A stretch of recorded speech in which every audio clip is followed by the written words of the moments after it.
اعوذ باللہ من الشیطان الرجیم بسم اللہ الرحمن الرحیم۔ تو سورہ انعام کی آیات ہم دیکھ رہے تھے، آیت نمبر 74 سے 83 تک ایک ساتھ ابراہیم علیہ السلام کا واقعہ آیا ہے۔ اس کے اندر دو چیزیں ہم نے دیکھی تھی کہ بتوں کی پرستش سے بھی انکار کر رہے تھے، اور اس زمانے میں دو بڑے بڑے چیزیں تھیں، ایک تو بت پرستش تھی اور دوسرے ستارہ پرستش کرنے والے تھے۔ تو یہاں پر سب سے پہلے ہم نے بت پرستش کو دیکھا ہے، اب اس کے بعد میں ہم انشاءاللہ آج ستارہ پرستش کے بارے میں دیکھیں گے۔ تو آیت نمبر 74 سورہ انعام میں جو ہے وَإِذْ قَالَ إِبْرَاهِيمُ لِأَبِيهِ آزَرَ أَتَتَّخِذُ أَصْنَامًا آلِهَةً إِنِّي أَرَاكَ وَقَوْمَكَ فِي ضَلَالٍ مُبِينٍ۔ اور وہ وقت بھی یاد کرنے کے لائق ہیں جب ابراہیم علیہ السلام نے اپنے باپ آزر سے کہا کہ تم بتوں کو کیا معبود بناتے ہو، انی بے شک میں اراکا دیکھتا ہوں اراکا تم کو، وقومک تمہارے قوم کو، فی ضلال مبین کھلی صریح گمراہی میں ہو۔ اس کا ہم نے کیا ہوا تھا وَكَذَلِكَ نُرِي إِبْرَاهِيمَ مَلَكُوتَ السَّمَاوَاتِ وَالْأَرْضِ وَلِيَكُونَ مِنَ الْمُوقِنِينَ، اور ہم اس طرح ابراہیم علیہ السلام کو آسمانوں اور زمین کے عجائبات دکھانے لگے تاکہ وہ خوب یقین کرنے والوں میں سے ہو جائے۔ میں نے آپ کو بتایا تھا، اس کی پوری ہم نے تشریح کر لی تھی اس دن، کہ کس طرح سے ابراہیم علیہ السلام کا مائگریشن ہوا تھا، کیسے وہ حضرت بی بی سارہ ان کی جو زوجہ تھی اور لوط علیہ السلام ان کے جو بھتیجے تھے ان کے ساتھ میں وہ لوگ تشریف لے گئے تھے، کیسے یہاں سے وہاں تک تشریف لے گئے تھے، اور اپنے باپ آزر کے ساتھ میں ان کے کیا مباحثے ہوتے تھے۔ اب یہ جو جہاں پہنچے تھے، حران پہنچے تھے، وہاں پر میں نے آپ کو بتایا تھا کہ وہاں پر لوگ ستارہ پرستش کرتے تھے، اور وہ سابعی دین پہ تھے۔ سابعی دین میں حضرت ادریس علیہ السلام اور شیس علیہ السلام سے جو چلا آ رہا تھا وہ سابعی دین تھا، جس کے اندر وہ لوگ یہ کرتے تھے کہ وہ ان کا دین بھی یہی تھا، توحید، نماز پڑھنا تھا، ان کو بھی روزہ رکھنا تھا سارا، لیکن ان لوگوں نے اپنے دین کو بدل لیا۔ جب انہوں نے بدل لیا تو پھر وہ کیا کرنے لگے کہ ستاروں کے ساتھ میں انہوں نے اپنے آپ کو جوڑ لیا، اور وہ کہتے تھے کہ یہ بڑے متبرک ہوتے ہیں، ان سے ہمیں نفع پہنچتا ہے، اور پھر انہوں نے ستارہ پرستی شروع کر دی تھی۔ تو اس زمانے میں جو ابراہیم علیہ السلام ہے، اللہ سبحانہ وتعالیٰ نے ان کے اوپر کیا کیا تھا، اللہ تعالیٰ نے وَكَذَلِكَ نُرِي إِبْرَاهِيمَ، اور ہم اس طرح ابراہیم علیہ السلام کو آسمانوں اور زمین کے عجائبات دکھانے لگے تاکہ وہ خوب یقین کر لے۔ ملکوت السماوات والارض، بادشاہت جو تھی وہ اللہ تعالیٰ نے، عجائبات جو تھے وہ سارے ابراہیم علیہ السلام کے اوپر کھول دی۔ زمین اور آسمان کے بیچ میں کیا کیا تھے ہوں گے عجائبات، اللہ تعالیٰ نے ان کے اوپر کھول دی۔ وَلِيَكُونَ مِنَ الْمُوقِنِينَ، کیوں کھولا تھا؟ تاکہ وہ خوب یقین کرنے والے ہو جائیں۔ اب یہ جو لوگ بت پرستش، یہ جو عبادت کر رہے ہیں یہ لوگ، ان کے بارے میں اب کیسے انسان جب تک یہ دیکھے گا نہیں کیسے پتہ چلے گا کہ یہ لوگ جو کر رہے ہیں وہ صحیح کر رہے ہیں یا غلط کر رہے ہیں؟ تو حضرت ابراہیم علیہ السلام نے جو مختلف عنوانات سے اپنی قوم کو توحید کی دعوت دی، تو اسی کے ذیل میں کیا ہوا تھا، ستارہ پرستوں سے بھی خطاب فرمایا۔ اب یہاں پر ہم دیکھیں گے علامہ ابن کثیر رحمۃ اللہ علیہ دمشق، ایک وہ کتاب ہے اس کے اندر لکھا، انہوں نے لکھتے ہیں کہ دمشق اور اس کے آس پاس، دماسکس جو تھا اس کے آس پاس کے لوگ کواکب سبع یعنی 7 ستاروں کی عبادت کیا کرتے تھے۔ دمشق کے 7 دروازے تھے اور وہاں پر وہ لوگ میلے لگاتے تھے اور بھینٹ اور نذرانے چڑھاتے تھے۔ کواکب سبع سے شمس، قمر، زحل، عطارد، مریخ، مشتری اور زہرہ مراد ہیں۔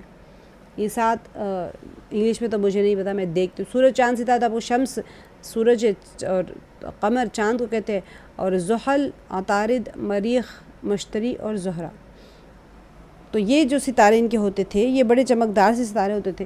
تو ایسے معلوم ہوتا ہے کہ یہ واقعہ جو یہاں قرآن مجید میں مذکور ہے، اپنے علاقے سے ہجرت کرنے کے بعد دمشق کے آس پاس کہیں پیش آیا واقعہ یہ ہے کہ ان کو ایک چمکدار ستارہ نظر آیا۔ صاحب روح المعانی جو مفسر ہے وہ انہوں نے نقل کیا ہے کہ یہ ستارہ مشتری تھا، اور حضرت قتادہ رضی اللہ عنہ کی طرف یوں منسوب کیا ہے کہ یہ ستارہ زہرہ تھا۔ اب بہرحال جو کوئی بھی ستارہ تھا وہ کیا ہوا، خوب چمکدار اور روشن تھا۔ حضرت ابراہیم علیہ السلام نے اسے دیکھ لیا تو اس وقت ستارہ پرست موجود تھے، ان سے بطور فرض آپ کو میں نے بتایا کہ ابراہیم علیہ السلام کے لیے وہ ایسا ممکن ہی نہیں ہے کہ وہ ستاروں کی عبادت کرنے لگ جائیں۔ وہ تو ابراہیم علیہ السلام نے تو ان کو سکھانا تھا ستارہ پرست ہوئی. اللہ تعالیٰ نے تو ان کے اوپر ملکوت سماوات والارض کھول دیے تھے. بات جتنی کو جو کچھ بھی عجائبات ہے زمین اور آسمان کے درمیان سب کھول دیے تھے. اللہ تعالیٰ نے سب دکھا دیا ان کو. اب جب دیکھ لیا تو بندے کا یقین بڑھ جاتا ہے. تو پھر وہ کسی پرستش میں جائیں گے کیا؟ نہیں جائیں گے. تو پھر یہاں پر یہ بتایا جا رہا ہے انہوں نے کیوں کہا کہ میرا یہ تو ممکن ہے کہ میرا رب ہے. تو اس لیے وجہ سے کہ حضرت انہوں نے فرمایا کہ بطور فرض بحیثیت ایک الزام دینے والے مناظر کو یوں فرما دیا کہ یہ میرا رب ہے. خود تو موحد تھے، غیر اللہ کو رب نہیں مانتے تھے، لیکن ان کو آخر میں قائل کرنے کے لیے یہ طریقہ اختیار کیا. ابھی جیسے فار ایگزامپل آپ کسی کو بتانا چاہتے ہیں، ان کو وضو سکھانا چاہتے ہیں، تو آپ کہیں گے میرا وضو ذرا دیکھ لینا میں صحیح کر رہی ہوں یا غلط کر رہی ہوں. ممکن ہے کہ میں غلط کر رہی ہوں، آپ درست کر دیجیے گا. تو ایک طریقہ ہوتا ہے وہ بھی سکھانے کا کہ سامنے والا دیکھ کے سیکھ جاتا ہے اچھا نہیں میں غلط تھا. ٹھیک ہے. تو انہوں نے یہ طریقہ اختیار کیا. وہ ستارہ کچھ دیر کے بعد میں چھپ گیا. تو آپ نے فرمایا کہ چھپ جانے والوں اور غروب ہونے والوں سے میں محبت نہیں کر سکتا. جو چھپ گیا وہ کہاں اس قابل ہو سکتا ہے کہ اس کی عبادت کی جائے. ابھی صاف بات نہ کہی. انہوں نے کلیئر نہیں کیا ان لوگوں کے سامنے کہ بھئی میں اللہ کی عبادت کرتا ہوں، یہ نہیں کہا. حقیقت کی طرف اشارہ فرما دیا کہ چھپنے والی چیز خدا کیسے ہو سکتی ہے. اس کے بعد میں چاند نظر آیا جو بنسبت ستاروں کے بڑا تھا دیکھنے میں اور خوب زیادہ روشنی دینے والا تھا. تو اس کو دیکھ کر اسی پہلی انداز کے مطابق فرما دیا کہ یہ میرا رب ہے. پھر وہ بھی غروب ہو گیا. تو اس مرتبہ فرمایا کہ اگر میرے رب نے مجھے ہدایت نہ دی ہوتی تو میں گمراہوں میں سے ہو جاتا. جب ستارہ جو ہوتا ہے وہ غروب ہوا تھا تو فرمایا تھا کہ میں چھپ جانے والوں کو دوست نہیں رکھتا. اب کیا ہوا؟ جو عجائبات جو غائب ہو یعنی کہ مطلب ہوا کہ جو غائب ہو جائے اور ذاتی طور پر ایک حال پر باقی نہ رہے یا نہ رہ سکے، میں اسے اپنا معبود نہیں مان سکتا. معبود ہونے کے لیے صفت چاہیے نا کہ وہ ہمیشہ سے رہے، ہمیشہ تک رہے، نہ وہ کسی سے پیدا ہو نہ اس کے ذریعے کوئی پیدا ہو، اور وہ ہر ایک کی ضروریات بھی پوری کرتا رہے. تو اب یہ کیسی بات ہوئی کہ میرا رب غائب ہو گیا؟ اللہ تعالیٰ تو آیت الکرسی میں کہتے ہیں کہ مجھے تو اونگ بھی نہیں آتی. تو اسی وجہ سے وہ صفات ہے جو آیت الکرسی میں بیان کی گئی ہے. تو جب ستارہ غروب ہوا تھا تو فرمایا تھا کہ میں چھپ جانے والوں کو دوست نہیں رکھتا، یعنی جو غائب ہو جائے اور ذاتی طور پر ایک حال پر باقی نہ رہے، میں اس کو معبود نہیں مان سکتا. اب دیکھیں بات کو اپنے اوپر رکھ کر کہا جو گمراہوں کو دعوت دینے کا تبلیغی طریقہ ہے. اس زمانے کے لوگوں کو اسی طرح سے دعوت کیا کیا انہوں نے؟ ابراہیم علیہ السلام نے ایک فکر ڈال دی ان کے اندر میں کہ سوچنے پر مجبور کر دیا. جب انسان سوچتا ہے تو پھر کہیں نہ کہیں سے اس کا حل بھی تلاش کر لیتا ہے.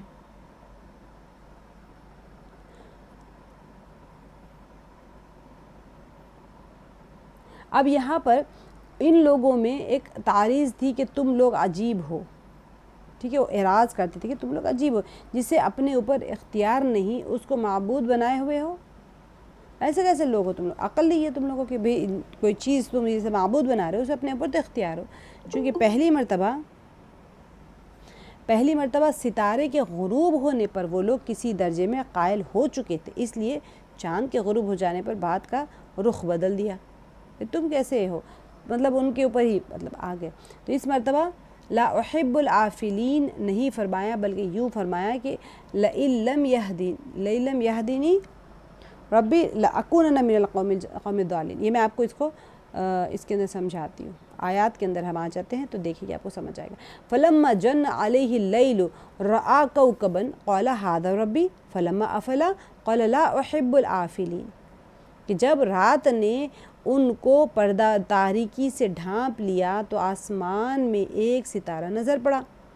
کہنے لگے کہ میرا پروردگار یہ ہے.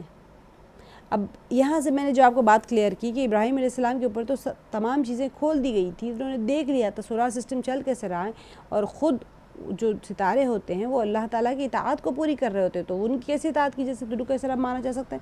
تو ابراہیم علیہ السلام کا یقین پختہ کرانے کے لیے اللہ تعالیٰ نے سارا کچھ کھول دیا. تو اسی وجہ سے انہوں نے کہا کہ جن علیہ، کہ جب انہوں نے یعنی پردے تاریکی سے ڈھانپ لیا تو کیا دیکھا انہوں نے؟ آسمان میں ایک ستارے کے اوپر ان کی نظر پڑی. اب یہاں پر بعض مفسرین کو یہاں پر غلط فہمی ہوئی ہیں، ان کے مطابق ابراہیم علیہ السلام تحقیق کے منازل طے کرنے کے دوران شرک بھی کرتے رہے ہیں۔ میں نے آپ کو اس دن بھی بتایا تھا یہ چیز وضاحت کے ساتھ میں، آج میں اس کو دوبارہ ریپیٹ اس لیے کر رہی ہوں کیونکہ بہت اہم نقطہ ہے کہ جب وہ تحقیق کے منازل طے کر رہے تھے، یعنی اللہ تعالیٰ کو تلاش کر رہے تھے، اللہ کو پہچاننے کی معرفت حاصل کرنے کی کوشش کر رہے تھے، اس ٹائم پہ شرک بھی کرتے رہے۔ اسی لیے انہوں نے ستارے کو ایک نظر دیکھ کر انہوں نے کہہ دیا کہ یہ میرا رب ہے، اور پھر آخر کار تحقیق کرتے کرتے توحید خالص کا انہوں نے اس کو نقطہ انہوں نے پا لیا۔ تو مولانا بہت سارے مفسرین بھی اسی دھوکے میں آ گئے۔ تو ابراہیم علیہ السلام جو ہے روز اول سے ہی کامل درجے کے معاہد تھے، ہرگز وہ کسی کی پرستش کیا، انہوں نے ایک اللہ کی ہی انہوں نے پرستش کی ہے۔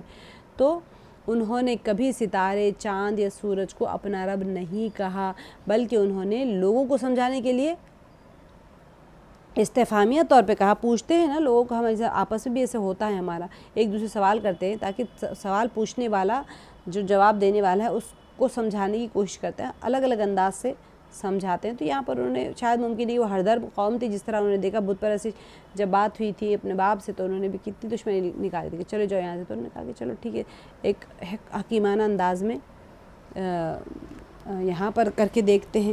تو اس وجہ سے بس وہی ایک وجہ تھی۔